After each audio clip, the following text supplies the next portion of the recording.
apartment. One aspect that makes living in an apartment kind of suck is the fact that having pets is really difficult. I thought today I would make something geeky that would help me replace my urge to fill every space I live in with lots of tiny friendly animals. So today we're going to be making some Pokemon dioramas. Now we are actually going to be using some paper craft.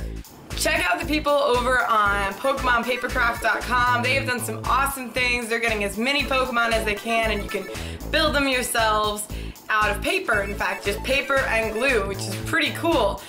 We're gonna take this a little bit farther and make some actual dioramas for the Pokemon to live in. We're also gonna be replacing some bits of paper with bits of other things. I'm gonna give a really basic tutorial on papercraft. I am not that experienced at papercraft, but I still managed to do this. So links below to people who will explain papercraft in very in-depth detail so that you can fill your home with tiny friendly animals that don't require any maintenance and not a lot of space. Here's what we need. Various decent sized containers.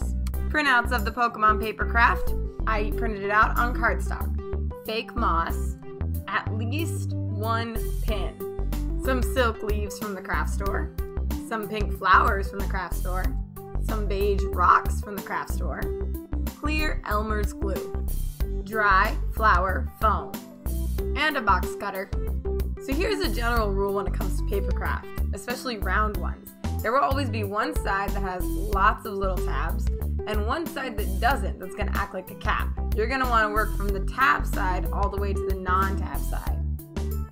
For the Weedle, that involves starting with the horn. Carefully fold along the lines as is shown. If you are using the unlined version of the model, you're going to have to use the Pepakura viewer, which is a computer program talked about in the beginner's tutorial, which is linked below. After you fold along each of the lines, you're going to want to put a very thin layer of glue on the tab to make it a three-dimensional shape. While waiting for the horn to dry, fold your next shape. Then, taking your horn and the next shape, carefully glue a few of the tabs onto the next shape. While waiting for your tabs to dry, cut out your next shapes. Once it's dry, glue a few more of the tabs down, being very careful to shape the piece around the horn, curving as you go. While that's drying, fold or cut your next shapes. Then, glue a few more of the tabs down, continuing all the way around until eventually you've completely glued all the tabs together. You want to go slow and give each tab time to dry so that you can really make sure it's a curved piece. Basically, you want to continue in this pattern of gluing, cutting, folding, gluing, cutting, folding, until eventually you have your whole piece glued together. Then, once you get to the back, there'll be that little cap piece we talked about in the beginning, and you want to glue all of the tabs and press the cap down, squishing slightly to make sure it stays in shape. Add on the back details of your Weedle, and you're almost done. You got one more tricky bit to do. Because the Weedle's legs are so small and have such detailed folds, you actually want to take a pin and carefully run the point along the fold lines on the back side. This is called scoring and can help make a much cleaner piece, especially when working with small bits. After scoring, you pretty much want to do the same thing you did to the body to the legs. Glue a little bit together, wait for it to dry. Glue a little bit more together, wait for it to dry. Be very careful with the legs though, they are very small and very detailed, so make sure you're really trying to get them as exact as you possibly can. And then lastly, when you're at the end, just carefully pull the end over the last 2 tabs. Once you glue your legs and your nose on, you should have a completed Weedle. He works pretty well except for the fact that he doesn't stand up on his own, so I took a chopstick and broke it in half and then glued it to his belly so that he would stand up if I poked him into something. If you want to make the exact dioramas I did, you need an Oddish with no leaves, a Shaman without a flower or leaves on either side,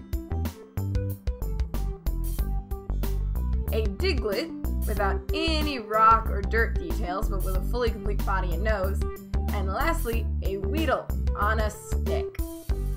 First up, Shaman's leaf and flower details. Take 2 craft leaves and glue them into a V. For Shaman's flowers, I actually took 2 of the pink craft flowers, took them apart, and then glued them back together on top of each other to make them look bigger and fatter to match the more anime flowers.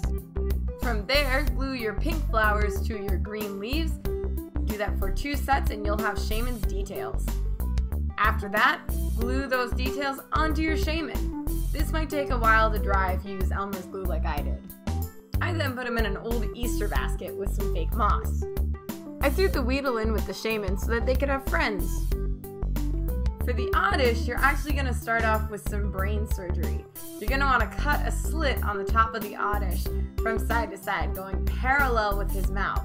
Make this a pretty decent size. It's okay if he collapses a little bit, you can fix it later. Then take your craft leaves and start putting them into the slit and arranging them. Once you find an arrangement you like, take some craft glue and glue the leaves together so they don't move. Put some flour foam inside of a terracotta pot, throw some fake moss on, and then once you place the Oddish on top, you will have the cutest fake plant ever. For the Diglett, you need a decent sized container. I used a picture box and then filled it with flour foam and then covered up the flour foam with a whole bunch of fake moss. From there, I took our Diglett friend, placed him directly in the middle, and then grabbed the stones I got from the craft store. You don't have to use craft store stones. You can use any stones you like. But I started with the big ones, put them all around, and then moved on to the little ones, carefully placing them around to completely cover up the paper tabs. Once you're done, it really does look like you just have a Diglett living in a box on your shelf. I hope you enjoy your replacement pets, or at least they help fill the hole in your heart from the lack of tiny animals. Have fun!